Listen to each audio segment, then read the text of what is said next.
આગળ વધીએ હવે બીજા મહત્વના મુદ્દા પર। ગુજરાત પક્ષનું બઝર વાગી ચૂક્યું છે અને હવે વાત કરીશું લાંચના ચક્રવ્યૂહથી ધારાસભ્ય પણ બાકાત નહીં। જી હા, તમારે કોઈ પણ કામ કરાવવું હોય તો ટેબલ નીચેથી તમારે પૈસા આપવા પડે। હવે જાણે કે નિયમ બની ગયો। આ નિયમ આમ તો છે નહીં, ક્યાંય લખેલો નથી, પરંતુ હવે વિધિવત આ નિયમ છે। તમને ખબર હશે, તમે કોઈ પણ સરકારી કામ કરાવવા જાઓ, લાયસન્સ લેવા જાઓ, અથવા તમારે કોઈ સરકારી ડોક્યુમેન્ટ મેળવવા છે, અથવા તો કોઈ તમારે કાગળિયા ક્લિયર કરાવવા છે, નામ બદલાવવું છે, એને લેવું છે, તો પૈસા આપ્યા વગર, વહીવટ કર્યા વગર તમે તે કામ કઢાવી જ ન શકો। અને આ જ વહીવટનો ઉલ્લેખ આજે ગુજરાતની સૌથી મોટી પંચાયત એટલે કે વિધાનસભામાં પણ થયો છે ને કોઈ જનપ્રતિનિધિએ, જી હા, ધારાસભ્યએ કહ્યું છે કે વહીવટ વગર કામ થતું જ નથી। એક મંત્રીશ્રીના સવાલની જે વાત હતી એમાં જવાબ આપી રહ્યા હતા અને જે સંવાદ થતો હતો એમાં કોંગ્રેસ ધારાસભ્યએ કિરીટ પટેલે કહ્યું કે વહીવટ વગર કામ થતું જ નથી। ધારાસભ્ય કિરીટ પટેલ જે વાત કરી રહ્યા હતા તેમાં આડકતરી રીતે તેમણે લાંચનો સ્વીકાર કરી નાખ્યો। પાટણના ધારાસભ્ય છે કિરીટ પટેલ, તેમણે કહ્યું કે પૈસાના વ્યવહારના આધારે સરકારી કામ થાય છે।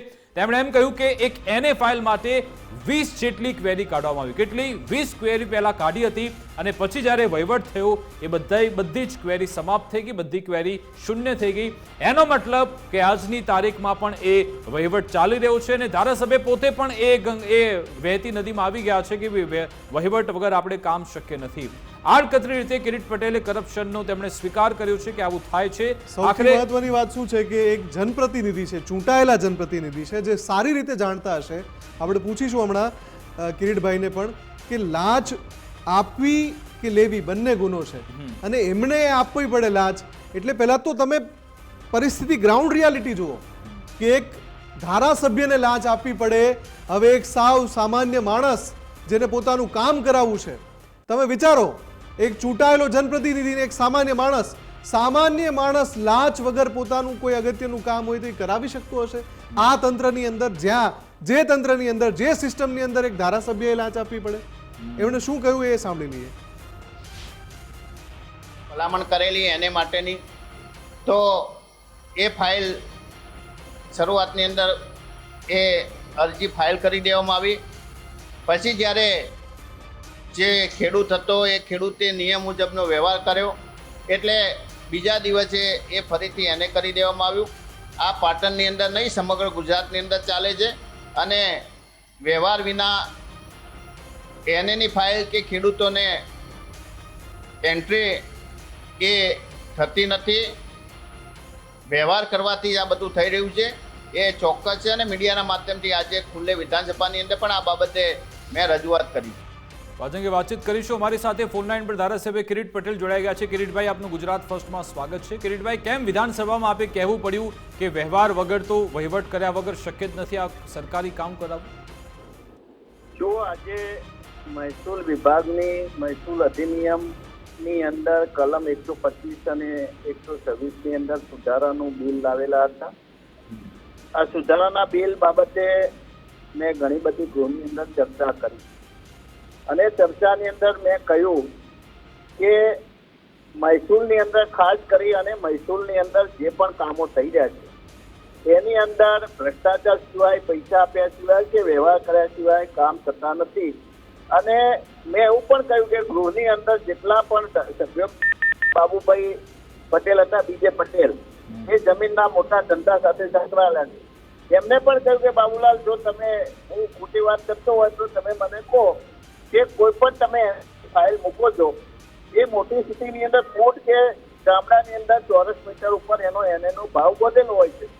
તમે એવું કહો છો કે અમે કરપ્શન મુક્ત કરવા માટે અમે ઓનલાઈન એની સિસ્ટમ વિકસાવી। એ વાત ચલો સારી વાત છે કે ઓનલાઈન અત્યારે જે રીતે આઈટીનો જમાનો છે એની અંદર ઓનલાઈન થયું તો શું ઓનલાઈન થવાથી એના ભાવ ઘટી ગયા? એનો જે ભાવ હતો એની અંદર વધારો થયો। આજે પણ ગુજરાતના દરેક કલેક્ટર ઓફિસની અંદર કે મામલતદાર ઓફિસની અંદર એને માટેના ભાવ ચાલે છે। એન્ટ્રીઓ મંજૂર કરાવવાના ફિક્સ ભાવ છે અને આવો ભાવ પૈસા આપ્યા સિવાય કોઈ કામ થતું નથી।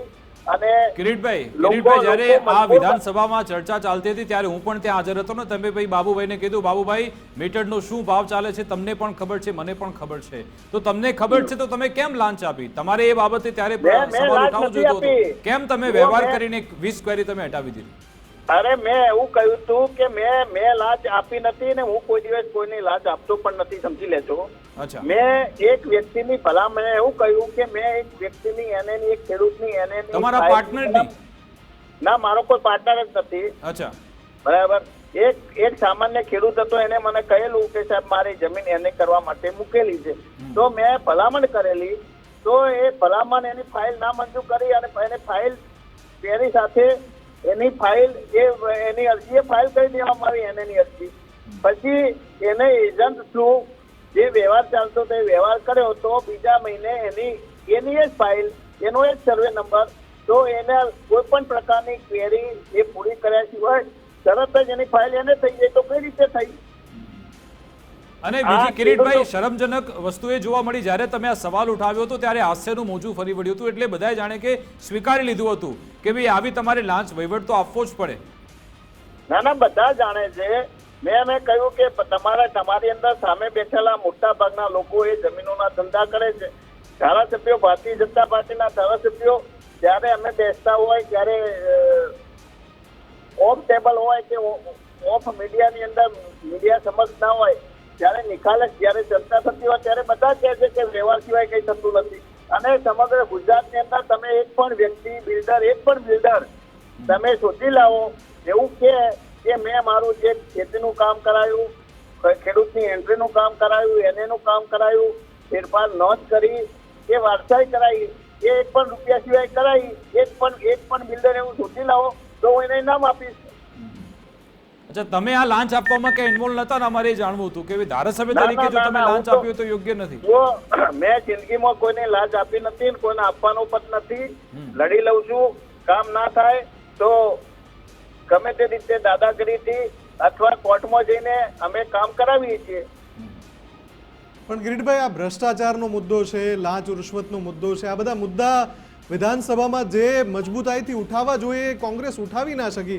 આજે પણ તમારા કેટલા બધા સભ્યો ગેરહાજર હતા. કેગનો રિપોર્ટ આવે કે પછી તકેદારી આયોગનો રિપોર્ટ આવે, કોઈ વાંધો એવો આમ કોઈ આક્રમકતા ના દેખાય કોંગ્રેસની. આજ જ્યારે વાત કરતા હતા ત્યારે અધ્યક્ષ તરફથી તમને કહેવામાં આવ્યું હતું કે કિરીટભાઈ તમે બંધ કરો, તમારી પાછળ કોઈ બેઠું નથી, કોઈ છે જ નહીં, પરિસ્થિતિ કેવી છે? તમે સૂર પુરાવી દો, તમને પણ ખ્યાલ હશે.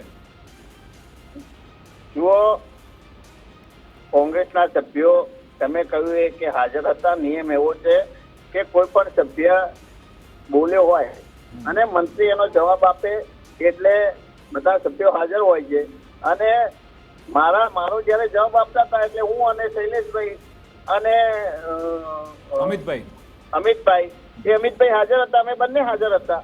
એટલે 5-10 મિનિટ માટે કદાચ કોઈ વાત બોલીને ગયા હોય, કઈ ટોયલેટ માટે ગયા હોય, બાથરૂમ માટે ગયા હોય, પાણી પીવા માટે ગયા હોય, એનો વાત એ નથી કે મારા બધા સભ્યો ગેરહાજર છે. અને છેલ્લે તમે વાત કરી કે છેલ્લે જયારે કેગનો રિપોર્ટ લાવ્યા તો માત્ર વિધાનસભાની અંદર વડાપ્રધાન કે નરેન્દ્રભાઈ મોદીની નામનો સંકલ્પ લાવી અને વાહવાહી કરવાની હોય તો એ માત્ર અમે સાંભળવા માટે કોઈ તૈયાર નથી. તમે વિકાસની વાતની લઈને આવો, અમે ચર્ચા કરવા તૈયાર છે. 1 કલાક નહીં, 10 કલાક માટે અમે ચર્ચા કરવા તૈયાર છે. પણ વ્યક્તિગત વાહવાહી કરવાનું આ વિધાનસભા એ સ્ટેજ નથી, એ કોરમ નથી. બિલકુલ. પરંતુ આપે ખૂબ જ સરસ આ ભ્રષ્ટાચારનો મુદ્દો ઉઠાવ્યો અને આ બાબતે હવે સરકારે પણ ગંભીર થવું જોઈશે. જે લાંચ લેનારા અથવા તો આપનારા લોકો છે એની સામે કડક કાર્યવાહી થાય, એ જ અમારો ઉદ્દેશ્ય હેતુ છે. આભાર કિરીટભાઈ, અમારી સાથે જોડાવા બદલ, વાતચીત કરવા બદલ.